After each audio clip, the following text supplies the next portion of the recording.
Hey guys, so I'm going to be doing Selena Gomez's chart. It's been requested, so I'm finally got around to doing it. Thank you for your patience. There's been other requests as well, so keep them coming. I will get around to them. So let's start with Selena Gomez. She has a Leo ascendant, which is obviously a great aspect for being famous. Leos are good for being in the spotlight, having attention on them. They can handle that, they're good, they thrive in that kind of environment. It gives confidence, or the appearance of confidence, when you first meet these people with a Leo ascendant, usually if it's well aspected, especially if the sun's also well aspected. But we do have to look to the sun, the ruler of Leo, which is in the 12th house. So it's in Cancer, a water sign, and it's in the 12th house, a little bit more hidden than what probably Leo would like. So there is a shy, sort of more reserved side to her that we don't see maybe. We just see this Leo ascendant. So we'll go into this a little bit more.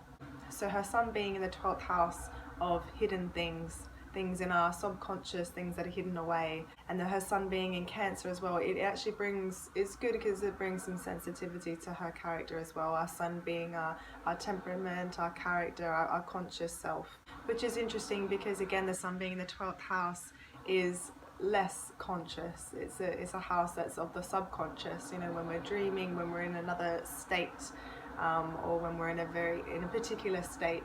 So the sun being such a conscious planet, it makes it harder to maybe identify the attributes and characteristics of the sun sign that is in the 12th house. It kind of makes it harder to find and express this side of us that naturally wants to shine and be expressed. A sun in the 12th can also maybe feel like they're not so seen or recognized.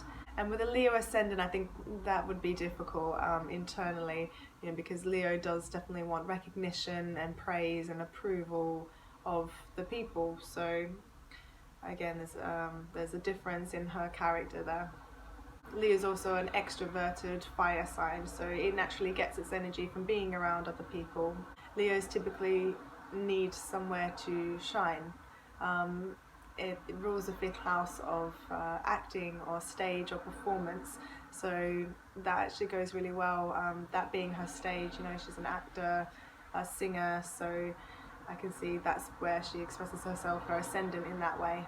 So her sun isn't the happiest, the ruler of her ascendant. It's not shining in a prominent part of her chart. It's hidden, harder to maybe connect to for her.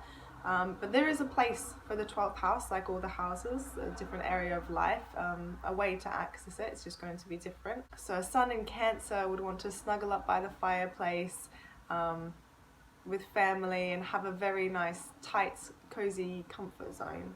Cancers can be outgoing. They just need to feel really safe and around people that they know and an environment that they're comfortable in before they can do that. So for her to tap into this 12th house sun, I think she'll have to find some solitude. The 12th house is about solitude, which Cancer, actually in the sign of Cancer, would like that quite well. Going for a holiday to like a wood cabin somewhere remote for like a week, like a retreat where she can just cozy up and be on her own and find herself, is every now and then just as like a tapping into that side of herself that needs that recognition. Also playing and listening to music is a really good way to use the 12th house, and this may or may not be the reason why she was maybe drawn to singing as a career more so than acting, but music could feature maybe prominently in her life. And I'm not just talking about the pop songs that she sings. I think she connects to music on a deeper level. Like I say, this is her access to her sun, her inner being, her heart. This is something she'll need to really connect to, and she probably does in a way to feel that. Really anything connecting to anything unseen or untouched is a way of connecting with the 12th house. Also water, the ocean, Pisces ruling the 12th house is also a water sign. Cancer, her sun sign, is a water sign. So connecting to the ocean, bodies of water, also be really healing for her. These ways that I've mentioned is just going to be a good way for her to basically tap into her authentic self and her conscious self and express herself in a way that feels maybe most natural for her. Other reason why her sun isn't so happy there is because it's squaring her natal moon. creating some tension between her emotional needs and her basic self-expression. Her moon in Aries is quite fiery and direct and confident and loud and active. Whenever she's emotional, whether she's happy or sad, she's going to be displaying these emotions or this energy. It's at the top of her chart, that moon, so it's all about public recognition, being seen, being known for these qualities. So he's technically actually still in the 9th house, so this will be expressed in the area of travel, learning, discovering. This aspect in the 9th house with Aries, it can kind of make her quite the adventurer, wanting to go maybe places other people haven't been, or just to try new territory. It's both a very Sag and Aries trait to do so. So the fact that this fun and active, fiery moon is squaring her sensitive Cancer sun sign, there can be some inconsistency with maybe how she feels and how she acts.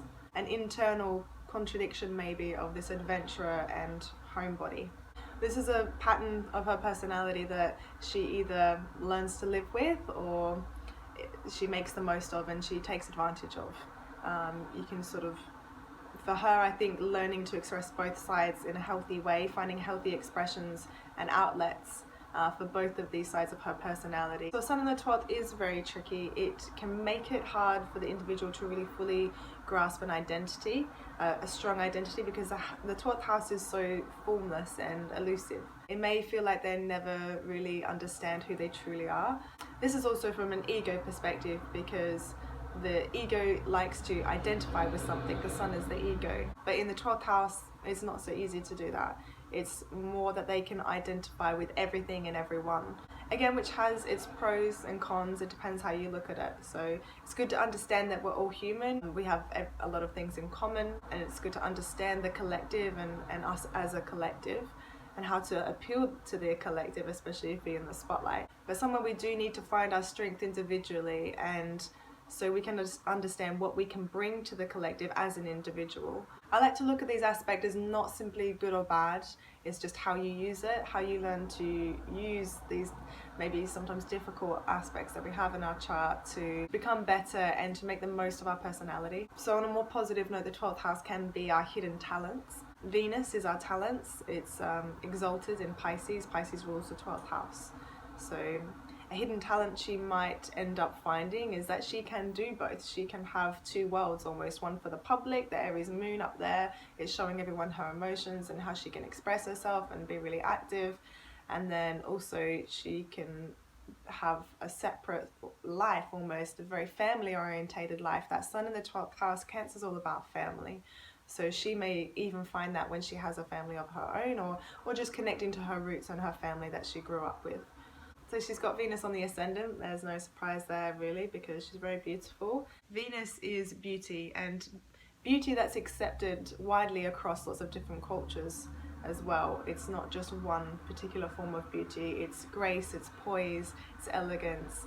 So with this on the ascendant, it'll give that. It'll give this likability to her initial presence. Though for her it is also opposite Saturn, which makes it a little bit tricky. So she does have this stigma of having a baby face, or always looking maybe younger than what she actually is. I think she gets a little bit of that. So this may be how that Venus opposite Saturn may be working. Saturn kind of restricting her growth in that way, her beauty opposite Venus. Saturn usually gets better with age though, like we know, so tougher lessons sort of earlier on in life seems to add strength and maturity to a character. So, and usually after our Saturn return as well, so hers is coming up I think in about a year and a half, so we may start to see that stigma attached to her with being young and cute, doll face, sort of start to go a little bit. She may come into her own a little bit more. Saturn is also opposite Mercury, her mind, her intellect, how she perceives the world, and also how she expresses herself, how we talk, how we communicate. So it could be Saturn again, restrictions, lessons, it could be difficulty maybe expressing herself or not believing in her communication abilities. In Leo, I feel like this is to do with her acting career, so it could even be her voice or singing. Maybe she felt judged or criticized singing, if not by an authority figure, which would be Saturn, then by herself. Maybe she had this inner critic that she couldn't help. Maybe even it was a block that she felt, Saturn, with putting heart, Leo, into her singing or her voice, Mercury. It could be something along those lines. So it could be about singing from the heart, speaking from the heart. Maybe she has trouble with that. It can take a while for us to get through these Saturn lessons, and usually with a few good transits and our Saturn return, and through trial and error as well, really, for us to understand and release some of the pressure we put on ourselves to be successful, to understand ourselves and our personalities, and to use our strengths and our weaknesses to our advantage. It takes a while. It takes a while to work ourselves out. So it's tough, is what I'm trying to say. Saturn can also slow down our thought process, so to a more cautious and critical and very deliberate way of communicating and thinking. So that's a more positive side of this aspect. Jupiter in the second house, she'll have no trouble acquiring her own wealth and possessions, developing a good sense of self-value.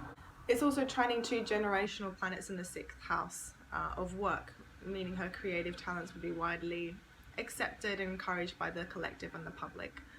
Pluto in the 4th squares to Mercury and Venus and Saturn in a T-square. Actually, that's quite the configuration. It may make the upbringing a little bit tougher. Maybe she didn't feel respected or heard growing up, or maybe even there was some pressure or oppression in her environment growing up. It makes sense kind of growing up around Disney. I mean, that can't be a good environment for a kid, really, psychologically, developmentally. So if it wasn't just psychologically, it could have also affected her home life and her family members, Pluto being in the 4th house. Even though this is a tough aspect, I think this would actually give her some good strength and understanding to how to be stronger, and to maybe even stand up for herself a little bit more and to be respected. The Pluto is opposite Mars, sextiling her Sun, so she can be assertive. I think with a sextile, it's all about untapped potential that you kind of have to figure out for yourself. So again, Saturn being involved there is about this lesson. This is how she'll find her true power and to feel powerful.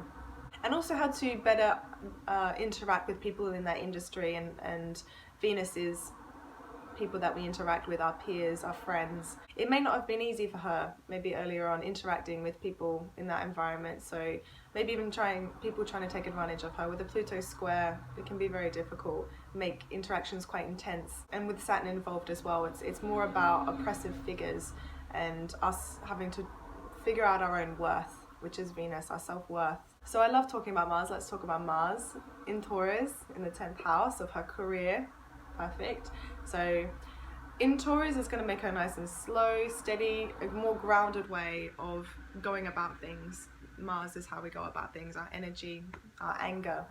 So it would cool down that Aries moon of hers a little bit, just a little bit, or at least make any tantrums or fiery outbursts it would take a little bit longer to get to that point, maybe with that Taurus, just slowing things down, building on things and thinking about things a little bit more before action, which is good. She needs a little bit of earth in her chart to balance her out, because she does have a lot of energy. She's got a lot of fire going on in the 1st house. The 1st house is also the physical body and our physical energy. It's naturally ruled by Aries in the natural zodiac, and then she's also got an Aries moon, so she's got loads of energy. And Earth Mars is perfect for giving her some groundedness and forethought and just calmer presence, which is good. It may give her some more follow through and some patience as well. They're the best traits of Taurus, really. Mars in the 10th house of work, career, her image. She has good energy for her work and her image. She puts a lot of effort into making herself a good reputation. This is also aesthetically as well, so the way she dresses and the way she presents herself, because it's in Taurus. Taurus rules Venus. Venus is on the ascendant, so it's about looking good as well. She puts a lot of energy into that. Obviously, she's in the spotlight, but real emphasis on this for her. She's very aware, at least, how to make herself come across as very beautiful and very attractive and charming as well. Leo is very charming. Anyway, that's it for her video. Leave a like or comment, and I'll see you soon.